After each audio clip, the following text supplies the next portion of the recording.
নমস্কার বন্ধুরা, আমি অপূর্ব এবং আপনারা দেখছেন এনআরএস নিউজ। তো কোর্স 509 এর আগে আমরা 3টি ইউনিট শেষ করেছি। এই ইউনিটে আমরা নিয়ে এলাম ইউনিট 4 নিয়ে, যার নাম হলো ভূগোল।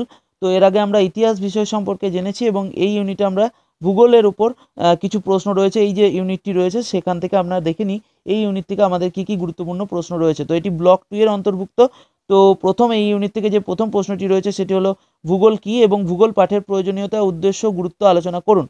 তো ভূগোল কি এর উত্তর পেয়ে যাবেন 25 নম্বর পেজে এবং ভূগোল পাঠের প্রয়োজনীয়তা, উদ্দেশ্য, গুরুত্ব এই উত্তরটি পেয়ে যাবেন 24 নম্বর পেজে। তো চলুন আমি একবার আপনাদেরকে দেখিয়ে দিই। তো আমাদেরকে চলে যেতে হবে 25 নম্বর পেজে। আমরা চলে যাই 25 নম্বর পেজে।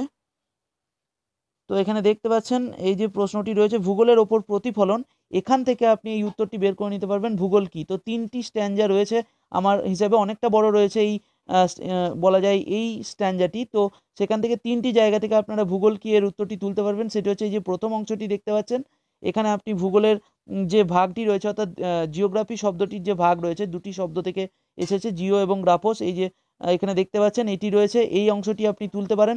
এছাড়া নিচের দিকে নামালে একটি জায়গায় ভূগোলের সংজ্ঞা রয়েছে দু তিনজন ভৌগোলিকের। তো এই যে ছকটি দেখতে পাচ্ছেন এখানে 2-3 জন ভৌগোলিকের সংজ্ঞা রয়েছে ভূগোলের ওপর। তো সেই এখান থেকে এটিকে তুলতে পারেন এবং আরও একটু নিচের দিকে নামলে ভূগোলের বৈশিষ্ট্য, এখানে 3টি পয়েন্ট রয়েছে, এই পয়েন্ট দেখতে পাচ্ছেন এখানে পয়েন্ট অনুসারে। তো এই অংশটিকে তুলতে পারেন এবং ভূগোল কির এই প্রশ্নটির ওপর একটি সুন্দর উত্তর তৈরি করতে পারেন।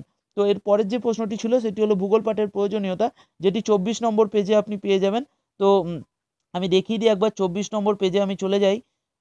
সেটা হচ্ছে 24 নম্বর পেজে এই যে ভূগোল শিক্ষণের অভিপ্রায়, এটিই হচ্ছে ভূগোল পাঠের প্রয়োজনীয়তা বা উদ্দেশ্য বা গুরুত্ব, যা বলবেন এখান থেকেই তুলে নিতে পারবেন। এখান থেকে এত দূর পর্যন্ত রয়েছে সম্পর্কে জানা প্রয়োজন।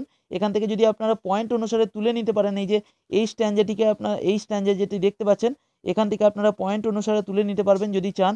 তো সেটা করলে প্রশ্নটি উত্তরটি আরও ভালো হবে। তো এই পর্যন্ত আপনাদের এই প্রশ্নটির উত্তর রয়েছে। তো এই গেল প্রথম প্রশ্ন। এবার এই ইউনিট থেকে দ্বিতীয় যে প্রশ্নটি রয়েছে সেটি একবার দেখে নিই। তো এই ইউনিট থেকে দ্বিতীয় এবং শেষ প্রশ্নটি হচ্ছে ভূগোল শিক্ষণের পন্থাসমূহ আলোচনা করুন। ব্লক 2 30 নম্বর পেজে আপনি এর উত্তর পেয়ে যাবেন। ভূগোল শিক্ষণের পন্থাসমূহ আলোচনা করুন, ব্লক 2 পাতা নাম্বার 30। তো আমাদেরকে চলে যেতে হবে 30 নম্বর পেজে। আমরা চলে যাচ্ছি 30 নম্বর পেজে। তো আমরা চলে এসেছি, এখানে দেখতে পাচ্ছেন ভূগোল শিক্ষণের পন্থাসমূহ এখানে রয়েছে, যার মধ্যে দুটি ভাগ রয়েছে, একটি প্রণালীবদ্ধ পন্থা, একটি আঞ্চলিক পন্থা।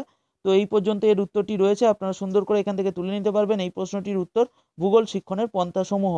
তো এই ভিডিওতে এই পর্যন্তই। আপনারা জানেন যে আমরা যে সাজেশনগুলো আপনারা দেখতে পাচ্ছেন এখন, সেই সাজেশনগুলোর পিডিএফ ফাইল আপনারা চাইলে ডাউনলোড করতে পারেন। আমাদের অফিসিয়াল ওয়েবসাইট হলো nrsnews.ddlg.in। এই ওয়েবসাইটে গিয়ে আপনারা ডাউনলোড করে নিতে পারেন 509 508 এর সমগ্র সাজেশনগুলো, অথবা আমি ডেসক্রিপশন এবং পিন কমেন্ট করে দিচ্ছি লিঙ্ক দুটি, আপনারা সরাসরি চলে যেতে পারবেন 509 এবং 508 এর সাজেশনে। তো সেখান থেকে আপনারা ডাউনলোড করে নিতে পারবেন এবং দুটি ভাষাতে ডাউনলোড করতে পারবেন, একটি হচ্ছে ইংরেজি এবং দ্বিতীয় হচ্ছে বাংলা। আপনারা যদি ইংরেজিতে পরীক্ষা দেন সেক্ষেত্রে ইংরেজিতে ডাউনলোড করতে পারেন, এবং যারা বাংলায় পরীক্ষা দিচ্ছেন আমি তাদেরকে বারবারই বলেছি যে ইংলিশটাও ডাউনলোড করে নেবেন, কারণ আপনাদের প্রশ্নগুলো এমনভাবেই বাংলা ভাষাতে আসে যেটা বুঝতে অনেক সময় অসুবিধা হয়। সেটা ইংরেজিটি দেখলে ইংরেজি টার্মগুলো জানা থাকলেও আশা করছি কোনো অসুবিধা হবে না। তো এই ভিডিওতে এই পর্যন্তই। আমি এর পরের ইউনিট অর্থাৎ ব্লক 2 এর শেষ ইউনিট নিয়ে হাজির হচ্ছি খুব তাড়াতাড়ি। ততক্ষণ ভালো থাকবেন, সুস্থ থাকবেন।